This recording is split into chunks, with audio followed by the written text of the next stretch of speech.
السلام علیکم، دین ٹیلز میں آپ سب کو خوش آمدید۔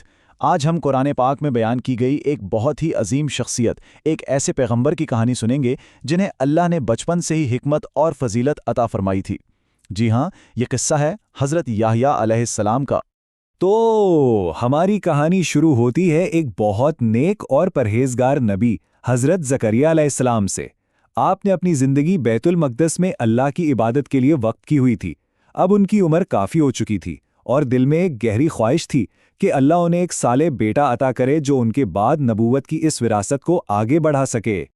ایک دن کا واقعہ ہے جب حضرت زکریا علیہ السلام حضرت مریم علیہ السلام کے کمرے میں داخل ہوئے تو انہوں نے وہاں ایک عجیب منظر دیکھا۔ ان کے پاس بے موسم پھل موجود تھے۔ جب انہوں نے پوچھا کہ یہ کہاں سے آئے تو حضرت مریم علیہ السلام نے جواب دیا کہ یہ اللہ کی طرف سے رزق ہے۔ بس اس منظر نے حضرت زکریا علیہ السلام کے دل میں امید کی ایک نئی شمع روشن کر دی، اور پھر اسی امید اور کامل یقین کے ساتھ انہوں نے اپنے رب کے حضور دل سے دعا کی، جیسا کہ سورہ آل عمران میں ذکر ہے: اے میرے رب، مجھے اپنی طرف سے پاکیزہ اولاد عطا فرما، بے شک تو ہی دعا کا سننے والا ہے۔ یہ دعا ان کے اس ایمان کا ثبوت تھی کہ اللہ ہر چیز پر، ہر ناممکن پر قادر ہے، اور بے شک اللہ اپنے بندوں کی دعاؤں کو سننے اور قبول کرنے والا ہے۔ حضرت زکریا علیہ السلام کی یہ اخلاص بھری پکار اللہ تعالیٰ کی بارگاہ میں قبول ہو گئی، اور اس دعا کا جواب بھی دیکھیے کتنے معجزاتی انداز میں آیا۔ جس وقت حضرت زکریا علیہ السلام اپنے محراب میں کھڑے نماز پڑھ رہے تھے، عین عبادت کی حالت میں، اسی وقت فرشتوں نے انہیں پکارا۔ فرشتوں نے خوشخبری سنائی، اللہ آپ کو یحییٰ کی بشارت دیتا ہے جو اللہ کے کلمے کی تصدیق کرنے والے ہوں گے، اور سیدن اور حصوراً اور ایک نبی ہوں گے صالحین میں سے۔ سبحان اللہ! یہاں سیدن کا مطلب ہے سردار یا لیڈر جو لوگوں کی رہنمائی کریں، اور حصوراً کا مطلب ہے وہ شخص جو اپنے نفس پر مکمل قابو رکھتا ہو۔ اللہ نے نہ صرف بیٹا عطا کیا بلکہ اس کی عظیم صفات بھی پہلے ہی بیان فرما دیں۔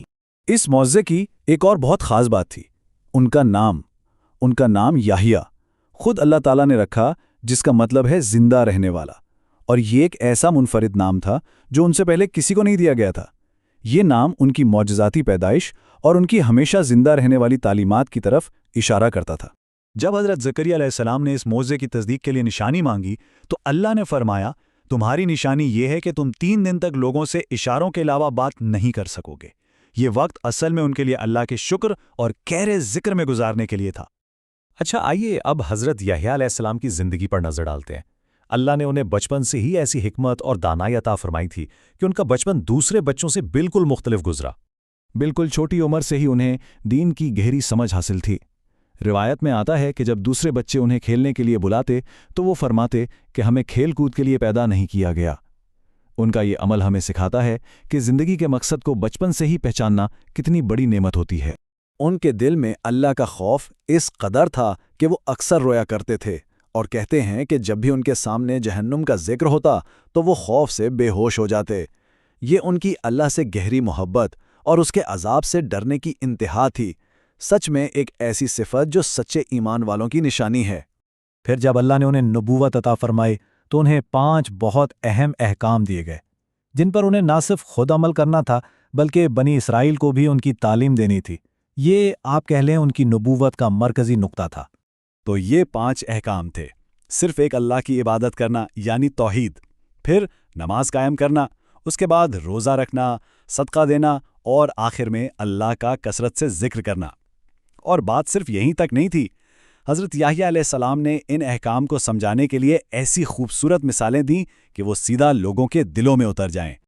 پہلا اور سب سے بنیادی حکم تھا توحید کا، کہ صرف اور صرف ایک اللہ کی عبادت کرو اور اس کے ساتھ کسی کو بھی شریک نہ ٹھہراؤ۔ اس کی مثال انہوں نے یوں دی، ذرا سوچئے، ایک شخص اپنے پیسوں سے غلام خریدتا ہے، لیکن وہ غلام کام تو اپنے مالک کے لیے کرتا ہے مگر اس کی ساری کمائی کسی اور کو دے دیتا ہے۔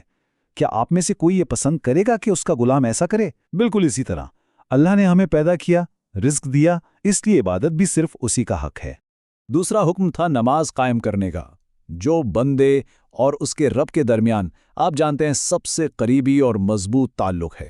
اس کی مثال تو دیکھیں کتنی خوبصورت ہے۔ جب تک بندہ نماز میں ادھر ادھر نہیں دیکھتا، اللہ اپنا رخ اس کے رخ کی طرف رکھتا ہے۔ یہ مثال ہمیں احساس دلاتی ہے کہ نماز میں خشوع اور توجہ کے ذریعے ہم اللہ سے کتنی قربت حاصل کر سکتے ہیں۔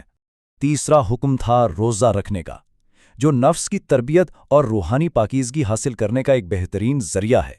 روزے کی مثال مشک سے دی گئی۔ انہوں نے فرمایا کہ روزے دار کے منہ کی بو اللہ کے نزدیک مشک کی خوشبو سے بھی بہتر ہے۔ اس سے یہ ظاہر ہوتا ہے کہ جو چیز ظاہری طور پر شاید ناپسندیدہ لگے وہ اللہ کے ہاں روحانی اعتبار سے بہت ہی قیمتی ہو سکتی ہے۔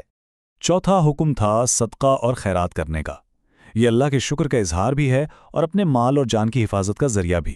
اس کی مثال اس شخص کی سی ہے جسے اس کے دشمن نے قید کر لیا ہو اور وہ تھوڑی تھوڑی رقم دے کر آہستہ آہستہ خود کو آزاد کرا لے۔ بالکل اسی طرح صدقہ انسان کو دنیا اور آخرت کی مشکلات اور عذاب سے آزادی دلاتا ہے۔ اور پانچواں حکم اللہ کو کثرت سے یاد کرنے کا تھا، جو کہ ایک مومن کی سب سے بڑی حفاظت اور اس کی ڈھال ہے۔ اس کی مثال اس شخص کی طرح ہے جس کا دشمن تیزی سے اس کا پیچھا کر رہا ہو اور وہ بھاگ کر ایک مضبوط قلعے میں پناہ لے لے۔ بے شک شیطان کے حملوں سے بچنے کے لیے اللہ کا ذکر ہی بندے کی سب سے محفوظ پناہ گاہ ہے۔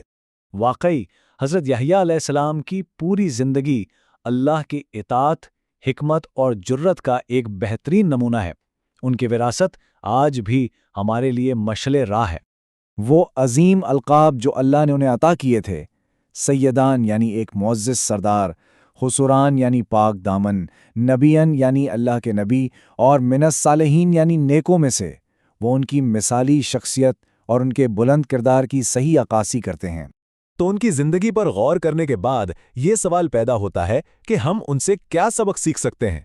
ایک ایسی زندگی جو بچپن سے لے کر آخر تک عبادت، حکمت اور بہادری کا مجسمہ تھی، وہ ہمیں اپنے نفس پر قابو پانے اور ہمیشہ حق پر ثابت قدم رہنے کا درس دیتی ہے۔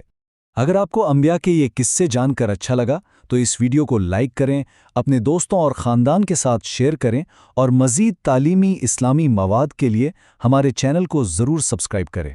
جزاک اللہ خیر۔